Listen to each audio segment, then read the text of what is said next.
Hello everyone, and welcome to the History of Modern World Civilizations. My name is Professor Dave, and I will be your instructor this semester as we take our journey through modern world civilizations. I wanted to make this video as a quick welcome to the course and also to guide you through some of the structure of the Canvas page and what a typical work week in our class will look like. So starting out at the Canvas homepage, your list of courses will look something like this, although obviously it will be a little bit different depending which classes you're taking. So for our course, you will want to click on the History 3 link.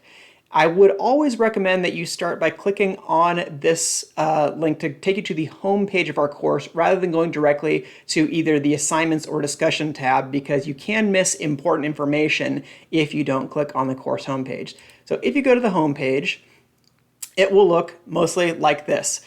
Begin, fittingly, with the Start Here section that contains a History 3 welcome page, including a copy of this video, some information about me, the course description, required materials, the grading standards, the workload expectation, and of course the critical dates in the course schedule that will tell you when various assignments are due and what we'll be covering on a week-to-week basis.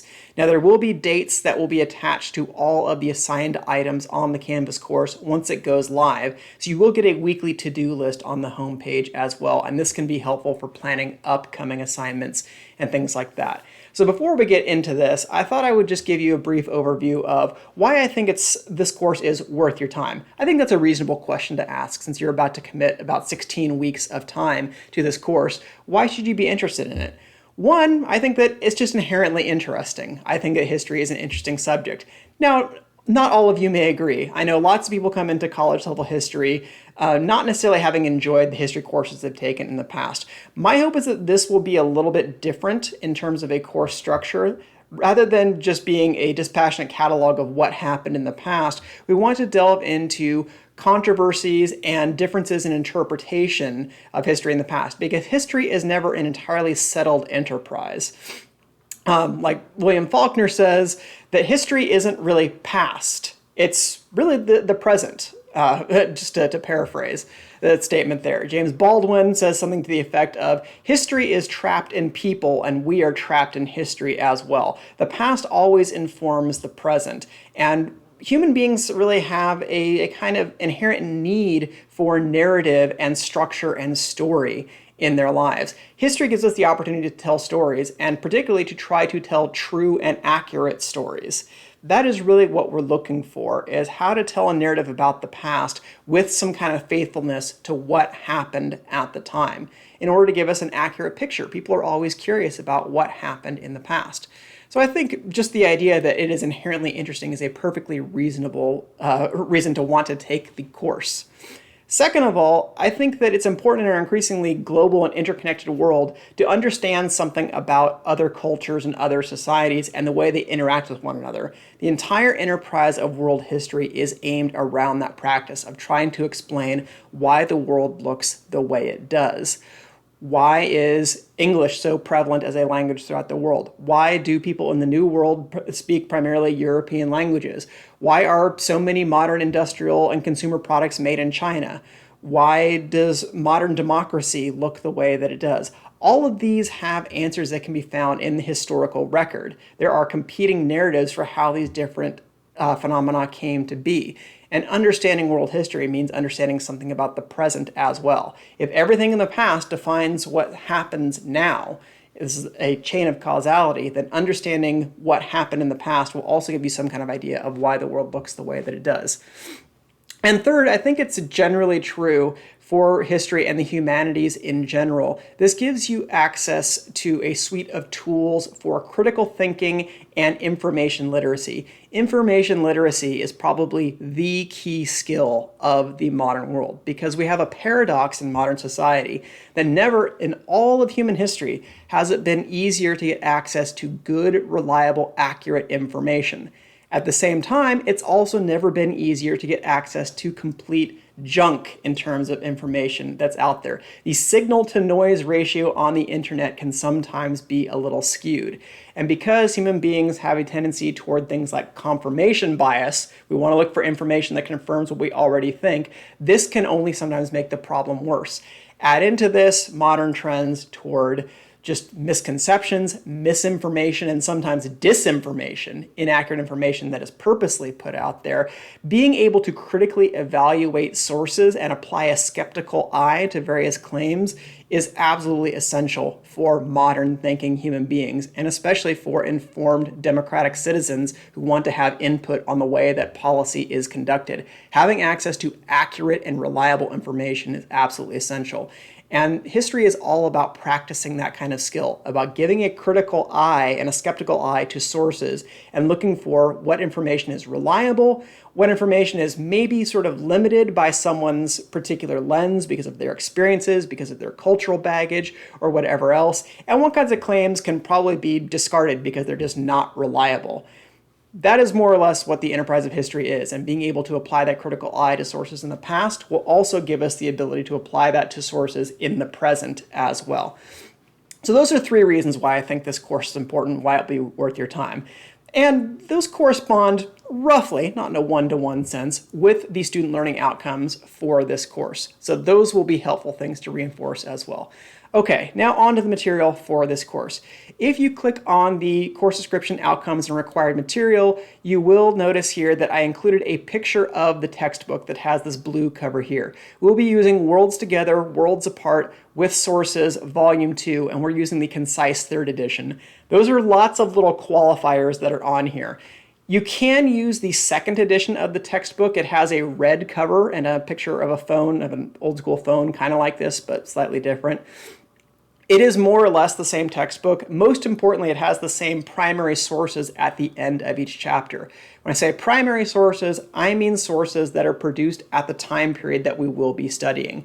It is absolutely important that you get the copy of the book with sources. So whichever edition of the textbook you get, make sure you get the one with sources, because otherwise you won't have access to the material that you will need for the discussions. So I can't emphasize that enough. If you go through the college bookstore, you will be able to get the appropriate textbook, but if you want to look for a used copy or a cheaper copy somewhere else, that's fine. Just again, make sure that you get the appropriate edition and get the one with sources so you can complete your assignments. Okay, so that's the book that's needed. Going back to the home page here, anytime you click on History 3, this will simply take you back to the modules page, which is the home page for the course. Next thing I want to look at is the grading standards and the grade breakdown for the course, what everybody wants to know on the first day, right? So there are 3 basic categories for this course. The first is discussion and seminar participation. Doing the weekly discussions is going to be worth 25% of the grade overall, and there will also be a reading quiz for each of the chapters, and the reading quizzes are worth 35% in aggregate. So these will be weekly assignments. Each one of them is fairly low stakes, and I'm going to drop the lowest one in each category. So you get essentially 1 week as a freebie. Maybe you're too busy with other courses, maybe you just need a mental health break, maybe you're going out of town, something like that. You get 1 free drop, no questions asked, and each of the assignments is relatively low stakes. But if you keep missing them week after week, that's going to add up over time. So make sure that you're completing these, because the 2 of them together are worth 60% of the course grade overall. And I'll get into a little bit more on each of those assignments as we get into the weekly breakdown. And then 40% of the grade is going to be the evidence-based essays, of which there will be 4, meaning each one is going to be worth 10%. 4 essays might sound like a lot, but these really are meant to be short papers. I'm talking 2 to 3 pages at most. These are going to be recaps, and you're going to be asked to give a short summary and analysis of some of these sources that we've dealt with over the preceding unit, and to give some kind of narrative-based argument about how they fit together. But these really are meant to be short papers, so don't freak out too much about that. You can get a breakdown of each of these categories below, and I'll talk a little bit about them in the breakdown for each week. So going back to the home page here, the next thing I want to talk about is the coffee house. The coffee house is just what I call the general Q&A forum for the class. So if you have a question that you'd like to see answered in a public forum, because a good chance is if you have a question, so does someone else, you can post it here in the coffee house. Or if you just came across something interesting you want to share with the course, go ahead and post it here and we can have a discussion about it that is outside the bounds of our normal discussions. So this is good if there's an upcoming paper and there's some kind of clarifying question you want to ask, go ahead and drop a response in the coffee house. Along with that, I have a little handout here on improving discussion board responses, and I'll talk about how the discussions will work here momentarily. But if you're curious about how to put together a good discussion post, have a look at this document on the Improving Discussion Board responses as well. Okay, let's get to a typical week. So week 1 of the course, all I'm expecting is for you to go through the Start Here section, to obtain the textbook, and then to put up an initial post here in the class introductions page to introduce yourself to me, to your classmates, and get to know each other a little bit. Starting next week, we'll look at a typical kind of work week for this course. So each week starts here with the reading guide. If you click on the reading guide, it has a quick summary of what it is that you're going to be reading that week, and there will be a list of key terms. So these are important things to track in the chapter as you go through. And at the end, there will also be a list of critical big picture questions that will get you some of the kind of key points for each of the chapters. Now, these are meant to help you get a skeleton for your notes because, yes, you should be taking notes as you read. Just doing the reading itself, you'll notice here that there's about 40 to 50 pages you'll have to read each week, so a fairly significant time commitment there. That on its own might only take you an hour or two, but I would suggest taking an additional hour or two to go through, have a section in your notes for each of the key terms and for those big picture discussion questions, because that will really, really help when it comes time to take the quiz and when you're looking to put together information for the paper. Being able to call back on this information, even if all you're noting is what pages can be found on in the textbook, will help jog your memory and will help you sort of get rid of possible incorrect answers when it comes to taking the quiz. Things like that. So start with the reading guide. Make sure that you're taking notes as you go through. Don't just flip through the pages, get to the end of the chapter, close the book, and then forget about it. Taking notes actively as you read will definitely improve your retention of the material. So use the reading guide here as a skeleton or a GPS as you're going through the textbook. Okay, next part, if you click on the next button down here, there will be a history media section for each of the chapters as well that will contain some helpful videos that are associated with each of the chapters and some of the key concepts that we're going over there. They may be a deep dive on different civilizations, on some kind of particular event that happens during the period, or just some other topic that may be of interest. Many of them come from the Crash Course World History web series online. Some of them are from a variety of other sources on YouTube. Some of them are put together from videos by me, Professor Dave, directly, and I'll post some of those as we go through the different chapters. Some of you may find it helpful to watch the videos before you do the reading, so you have kind of a primer on the material that we'll be going over for that week. For other people, you may want to watch the videos afterward as a sort of recap or review of some of the things that you've already done. Whichever way you want to do it, either way is fine. I would just remind everybody that the videos are there to enhance and improve your understanding of the reading. They are not a substitute for the reading. So it's not one or the other. Make sure that you're doing the reading and watching the videos because both of those will be helpful for your information retention. Next item up, the first assignment each week is the seminar for each chapter. So at the end of each chapter, there will be a little section that's about 4 or 5 pages long that contains the primary sources, documents that are produced in the time period from the cultures that we'll be discussing for that week. This will be the basis of our seminar discussions in this course. What I will ask you to do is to put up a post, an initial post of 50 or more words, and answer 2 questions that I post here for each week.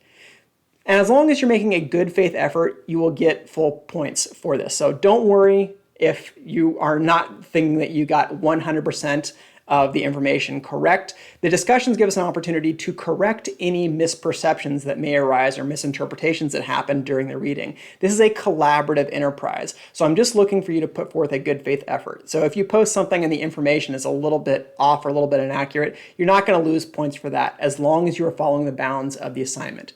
Second phase of each discussion, and you're probably used to this from other courses, is I am going to ask that you reply to at least one of your colleagues. So it's not necessarily a standard discussion forum where you have to reply and then add 2 responses to other students. I'm only asking that you do one, but I am asking that it be fairly involved and it be a meaningful type of response, not just, hey, great point, I agree. That doesn't do anything to help anyone. That doesn't add anything to the discussion. What I'm really looking for in a reply to someone else's post is to say, that's interesting. When you said this, that reminded me of something else that we read this week. Maybe in another source, maybe in the chapter. Make some kind of connection with another point in the material that the initial poster might not have considered. That's how we're really going to advance these discussions. That will help not only the person you reply to, It will also help you. That will help build connections in your brain with the material that we're going over for that week. And again, if we go back to the homepage here, if you want some examples of how to do that, look at this Improving Discussion Board Responses handout that I gave that may give you a way to help enhance some of people's knee-jerk responses to say, great point, I agree. We're looking to move beyond that. We're looking to have a critical and analytical discussion at an adult level, and you can even offer some respectful points of disagreement to say either yes and or no but. Right? We want to move beyond just the simple great point, I agree type response. Then the last thing that's going to be due each week is the reading quiz. Lastly, I'll mention for the seminars, your initial post is always going to be due on Thursday by midnight, and then your reply to someone else is going to be due by Sunday. So that gives you more or less the whole weekend to read the rest of the discussion responses, look for important information, and then make a reply to someone else. Maybe you've had to catch up on some of the videos and the reading in the intervening time, so that will give you some time to process what you've learned and then make some kind of thoughtful reply there. Initial post due Thursday, reply due on Sunday. Lastly, like I said, the reading quiz here, each one of them is 8 questions, so not real long. They're multiple choice, they're unlimited time, they're open book. These are not meant to be super brain-breaking questions. Now, oftentimes, they will be fairly involved and ask you for an interpretation of some of the information that you've read, so they won't just be points of trivia. You will have to look through the information critically and make sure that you're paying attention to key words, to key phrases, to qualifiers on questions, and as I've heard from some students, be careful on questions that have all of the above as one of the answers. Make sure that you're being critical and evaluating whether each one of those replies actually applies to the question at hand there, because it can be very tempting to just select all of the above, but these are meant to be critical thinking types of questions, so make sure that all of them actually apply. And if this is the only time you crack the book during the week, that you're just looking up the answers to the quiz questions, that's fine. I know people get busy. I wouldn't recommend doing this every week, but you can do that. These are really just meant to, did you get the big picture items from each of the chapters? Are you able to correctly identify information as it arises? So please take your time on these quizzes, use your notes to help you, use your book to help you. I really encourage you to look for correct information. You don't need to memorize the information, you just need to know where to look it up when it comes down to it. So that's a typical week. Do the reading, use the reading guide to help you, look at the history media section, formulate your replies to the discussion questions based on the primary sources at the end of each chapter, and then take the quiz that's going to be due by Sunday night each week. That's going to be most weeks for the course. Now, at the end of each unit, and there are 4 units total for the course, there will also be the unit conclusion section. When you reach the end of each of the units, we will have a week where you don't have any reading to do, but that will be the week that you're going to be formulating your response in the evidence-based essays. Each one of them has guidelines that go with it. Each one has a detailed rubric. I believe in having detailed rubrics so that way you know exactly what I'm looking for on each of the essay responses. The first 3 papers will also have here a little workshop that goes along with them where I make a special dedicated video to how to reply to the essay prompt and some various tips on how to handle each of the assignment prompts as well. So that's the basic unit structure for the course. The first unit has 2 chapters attached to it. Units 2 through 4 each have 3 chapters attached to it, but that week structure will look pretty much the same each week as you go through the course. So once you get down the basic structure of the course, you can set up a nice routine for yourself every week. So take, say, Monday through Wednesday to read the chapter, do a little bit at a time so it's a manageable workload. On Thursday, maybe look over the sources one more time, formulate your responses. Friday and Saturday, you can apportion your time as needed and then put up your reply on one of those days to someone else's post, and then set aside some time over the weekend. That can be Friday, Saturday, Sunday, whenever you want to finish the quiz. They're open all the time, so you can take it whenever you like, and just make sure that it's complete by Sunday night. The nice feature of asynchronous courses is that you can self-pace as you want. So you can work the course around your work schedule, around your social life, around other classes that you have, but make sure you're paying attention to the due dates and make sure that you're handling things in a way that you're not having to just face all of it at once. take little manageable portions and divide your work up throughout the week. The course is a marathon, not a sprint. So don't try to get it all done at once. Don't wait until Sunday every week to try to cram all of the material in for the week, because you will be very, very busy and you'll head toward burnout pretty quickly. So that's just a little advice on that front. So that's the basic structure of the course. That's what it looks like. If you have any questions, you need to contact me. There are a couple ways you can do that. So one, use the coffee house if you have any questions about the structure of the course, because chances are someone else has that question as well. I will reply to them as quickly as possible. If you want to contact me directly, best way to do that is to use the inbox function here on Canvas. Send me a message. I will get it both on Canvas, and it will also be sent to my school email, so you will definitely get my attention. I'll reply to that as quickly as possible. I usually check my email a couple of times a day, but allow me up to 12 to 24 hours to respond. I will have some office hours that are posted in the About Your Instructor tab that I'll try to keep regularly.